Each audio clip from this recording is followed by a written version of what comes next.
Hey, thanks for clicking on the video. Today I'm here to tell you about an anime that lives in the hearts of many children of the 80s and 90s, but nobody seems to know or talk about, at least in the Western anime space. And if you did already know about this anime, God bless you, I'm glad to know I'm not alone. Mashin, Eiyuuden, Wataru is a kids mecha anime series made by Sunrise, the studio behind Gundam and Love Live. Mashin roughly translates to demon spirit, and is also a pun on machine. And Eiyuuden is a portmanteau of Eiyu, meaning hero, and Densetsu, meaning legend. The Wataru series has spanned over 30 years, with 3 television series, 2 OVAs, an ONA that came out very recently, as well as several manga and video game spin-offs. So then why is it sitting at such low numbers as 2,500 members on sites like MAL? To put that into perspective, that puts it in the same ballpark as whatever the hell this is. Yes, this is anime, at least according to MAL. To clarify, MAL numbers are not going to be representative of an anime's popularity globally, but they are a pretty decent marker for an anime's popularity among the general Western fan base, so just keep that in mind. The most recent Wataru series has less than 600 members on MAL, despite a wide YouTube release with English subtitles. So why does nobody know about this series? Stick around and I'll tell ya. The original Mashin Eiyuuden Wataru is the story of 4th grader Ikusabe Wataru, who finds himself transported to the magical realm of Soul Kaizan. He is tasked with saving Soul Kaizan from the evil Doakudar, who has taken over and turned many of the realm's residents into his servants. The show is incredibly colorful and fun, often drawing the characters off model for comic effect and having them run like this. There's a large variety of character, mecha, and environmental designs, making the original anime feel like a big hodgepodge of many different things. Most of the theming is fantasy, but it does also mix in some modern and futuristic aesthetics as well. Our protagonist is of course the previously mentioned Wataru, the always optimistic and brave hero. He is played by Mayumi Tanaka, who you may know as Monkey D. Luffy, among many other roles. His mentor is Ryujinmaru, a mystical dragon who chose Wataru as the savior. He also turns into a mech and is voiced by Japanese Optimus Prime. Wataru's comedic companions are Shibaraku, a big goof of a samurai who Wataru refers to as sensei, and Himiko, the chief of a ninja clan. She is a little gremlin with seemingly limitless power. I love her.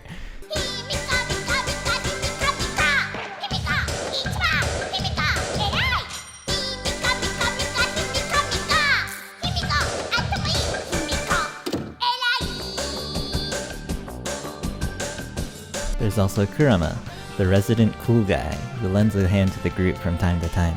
The anime follows a pretty standard kids show formula, where our heroes go to one-off locations with unique gimmicks and villains for our heroes to defeat each episode. There are, however, a few overarching plot threads that make up what I believe to be the best that Wataru has to offer. Around the halfway point, Kurama betrays the group. It turns out that he was a Soul Kaizan resident that had been cursed by Doakudar and forced to serve as a double agent. His guilt over betraying the people that considered him a comrade leads him to turn against Doakudar and rescue his friends. Soon after, however, Wataru is faced with a powerful enemy, the combining God Tighter, and Ryujinmaru sacrifices himself to defeat them. The grieving party is informed of a way to bring Ryujinmaru back to life on the next level though, and through Kurama's heroic sacrifice, Ryujinmaru returns with an even more powerful form, combining his and Kurama's Kujinmaru's powers. Kurama is saved by the same revival flower that saved Ryujinmaru and returns to human form, leaving to save his village that had also been cursed by Doakudar. After Kurama's departure, Wataru meets and becomes friendly rivals with Torao, the supposed son of Doakudar, although neither one knows the other's true identity. Their budding friendship is cut short when their identities are revealed, and both are distraught at the idea of having to fight each other. This marks the beginning of the final arc of the original anime, and this part really plays off of the strengths of the emotional elements that they started to develop with Kurama's story. After failing to defeat Wataru, Torao is tossed aside by Doakudar, leading to Torao's change of heart. He aids Wataru in the final battle against Doakudar with one final heroic sacrifice.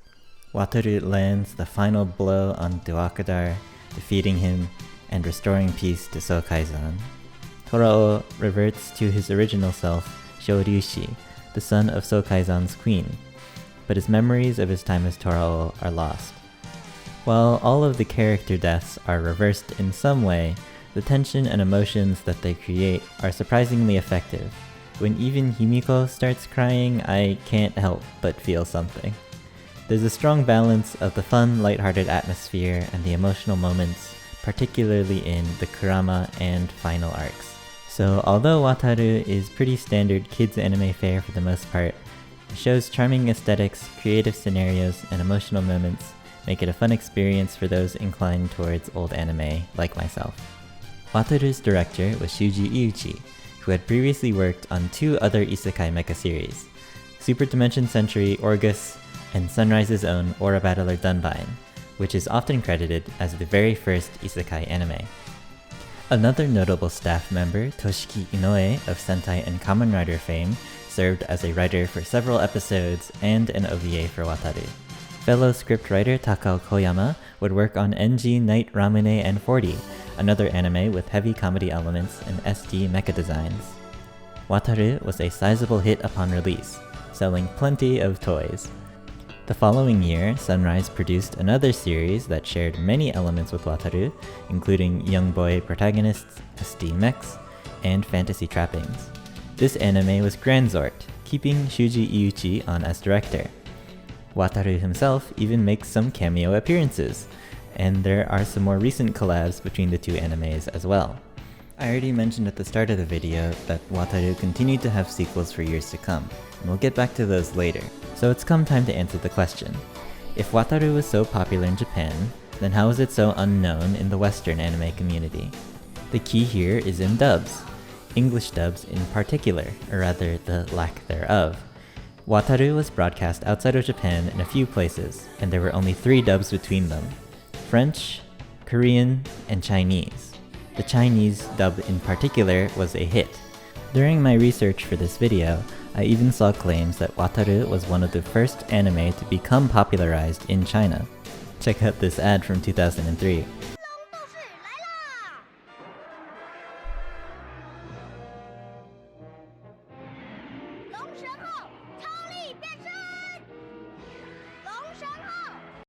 The sequel series were all broadcast there as well.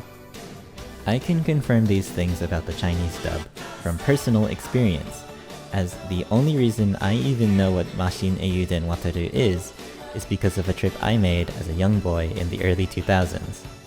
I was visiting family in China, and being a television-obsessed youth, absorbed a ton of Chinese TV. Some of these programs were Chinese dubs of Japanese properties, including Chou Flashman, but the one that left the most lasting impression on me was Chou Mashin Eiyuuden Wataru, the 1997 sequel to the original anime dubbed and broadcast in China in 2003. I would even have the toys to prove it, if they didn't all get destroyed over the years.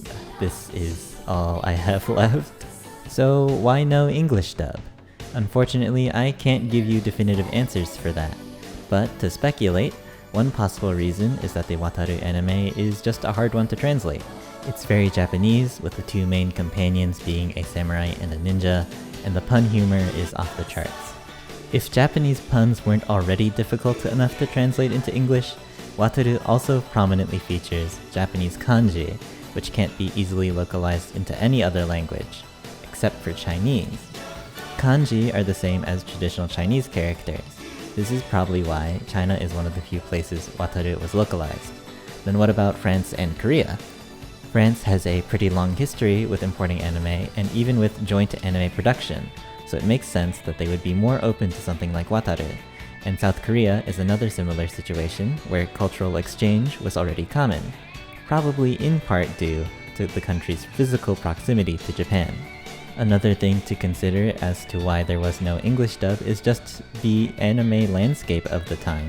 Anime dubs simply weren't as common back in the 80s, and comparable mecha anime such as Go Lion and Macross were being heavily altered for their English adaptations, so it's very likely Wataru was perceived to not be palatable to English-speaking audiences. Unlike now, with the power of the internet, in 1988, you had to physically import the media to even have the option to watch content from another country. So, no English TV broadcast or home release meant that every English-speaking country, which is like a lot of the world, had no means to experience Wataru. Well, actually that isn't completely accurate. Some astute retro gamers may have already noticed a similarity between Wataru and the TurboGrafx pack-in game, Keith Courage. And that's because Keith Courage is the American localization of the first of the Japanese Mashin Eiyuuden Wataru games, Mashin Eiyuuden Wataru, for the PC Engine. Similar to bad box art Mega Man and Dragon Power, the people behind Keith Courage chose to completely alter the box art to remove the anime. Keith Courage also overhauls the story, renaming all of the characters and swapping the fantasy trappings with sci-fi ones. In the distant future of 2004, the organization NICE battles alien invaders known as BAD across the Alpha Zones. Ryujinmaru was replaced with the Nova Suit, which turns the wearer into a half-man, half-mechanical monster. It's certainly of its time. The game is a side-scrolling action platformer and remains the same between versions. Comparing Keith Courage to the original does give us a pretty interesting look into the divide in pop culture between Japan and the US at the time, and it also supports some of my suspicions about Wataru not being seen as palatable to Western audiences. It's pretty crazy looking back now, knowing how big Japanese games and anime would start to become globally within the following decade. As I've mentioned a couple times now, there have been several sequels to the original Wataru. First of which is the 1989 OVA Shin Mashin Eiyuuden Wataru, a short return to Sokaizan and reunion with many of the characters from the original. A year later, in 1990, Mashin Eiyuuden Wataru 2 was released. It's a true sequel series and takes Wataru on a new adventure in the space realm of Seikaizan. The art style has been updated and is more consistently animated than the original. It is just as, if not more, cute and fun. Wataru 2 introduces a new companion, Umihiko. A particularly remarkable arc sees our heroes separated and each overcoming trials within their minds. In Himiko's episode, we see the incredibly rare sight of a sad Himiko once more, as well as the future version of herself who cheers her up. Wataru 2 is more Wataru goodness, so if you enjoyed the original, I'm sure you'll appreciate this one too. Released during Wataru 2's run, Mashin Eiyuuden Wataru Gaiden for the NES is an action RPG where you play as a new hero, tasked with saving Wataru, who has been captured by Doakudar. The original Wataru series definitely had that JRPG feel, with the fantasy elements and collecting of magic items across themed realms. So this really feels like a logical game adaptation of the series. Next, in 1993, the 3-episode OVA, The Never-Ending Tale of Time was released. This is the only Wataru anime to exclude the mecha element. The resulting pure fantasy story is a big departure from the rest of the series. The animation is stunning and its mood is far more melancholic. Sokaizan is under attack from a new evil that has forced the 7 dragon spirits, including Ryujinmaru, to form a barrier to protect what remains of the mountain. Because of this, Wataru must brave the trials to obtain the magic item that will save Sokaizan without the help of Ryujinmaru. Many of Wataru's companions stay behind to hold off the evil, and Torao becomes a tragic figure, disappearing for a majority of the OVA. Despite having such a different feel from the majority of the Wataru series, this OVA works as a great final chapter to the original Wataru saga. It feels like a story about growing up, and Wataru's goodbye to his friends from Sokaizan really feels final this time. It wasn't goodbye forever though, as 4 years later in 1997, Chou Mashin Eiyuuden Wataru would begin airing, the one that started it all for me. Chou is a sort of soft reboot for Wataru. It leaves out elements of the other sequel series and picks up as an alternative sequel to the original. The art style has been updated once more, while keeping the consistency and some of the character design cues from Wataru too. The transformation and attack animations in Chou are on another level. They're really beautiful. Once again, Wataru returns to Sokaizan, but this time his righteous heart has been stolen, leaving him starting from scratch. Himiko and Chibaraku return, and 2 new companions join the party. Suzume is a beautiful but greedy woman. She initially follows the team around in hopes of turning in Wataru for the bounty placed on his head, but grows close to the party, similar to Kurama. Seiju is a wooden doll given life by Torao before he was cursed and lost his memories of Wataru.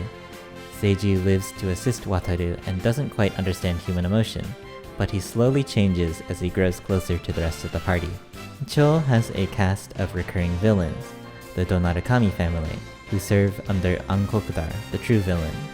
The 3 children of the family, Dodo, Doran, and Doroku, each appear every so often to get in Wataru's way and assist the villain of the week. As the series continues, Dodo becomes friendly rivals with Torao, and Doroku develops a complex relationship with Seiju.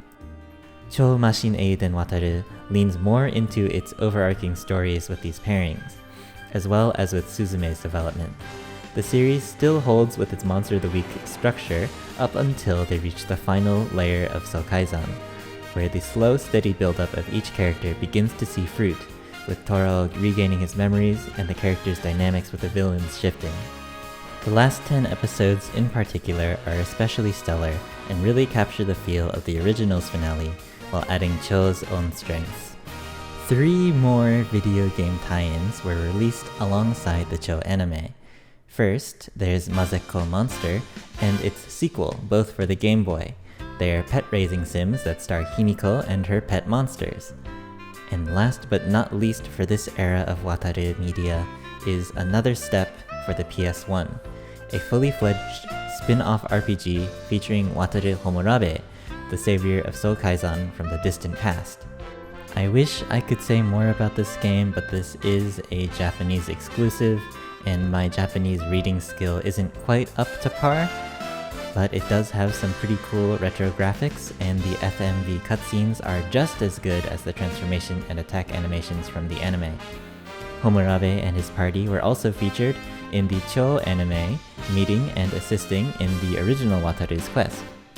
Despite the success of the original and the previous sequels, the Chou anime did not do as well as expected, and was outperformed by the other Sunrise mecha anime that aired starting in the same year, King of Braves Gaogai Gar. Although Chou would still see success in China, that wasn't until several years after the Chou anime had aired in Japan. So, the Wataru series went back into dormancy. Shuji Iuchi continued to serve as chief director on all of the Wataru anime from the start of the original in 1988 until the end of Chou in 1998. He would unfortunately pass away at the age of 66 in 2016, only 2 years before the 30th anniversary of the series. However, his legacy would live on. After 30 long years, Wataru would make his debut into the long-running crossover video game series Super Robot Wars in X, where he was a central protagonist. Then, in 2020, after over 20 years since the last one, a new Wataru anime was finally released. The Seven Spirits of Ryujinmaru is a 7-episode ONA that was released on Bandai's YouTube channel. It returns to after the Wataru 2 version of events. It's full of fan service for the fans of the original run of Wataru and has some clean animation. The series was affected by the COVID-19 pandemic though and experienced delays. The Seven Spirits brought with it a huge wave of new merchandise and collaborations featuring Wataru.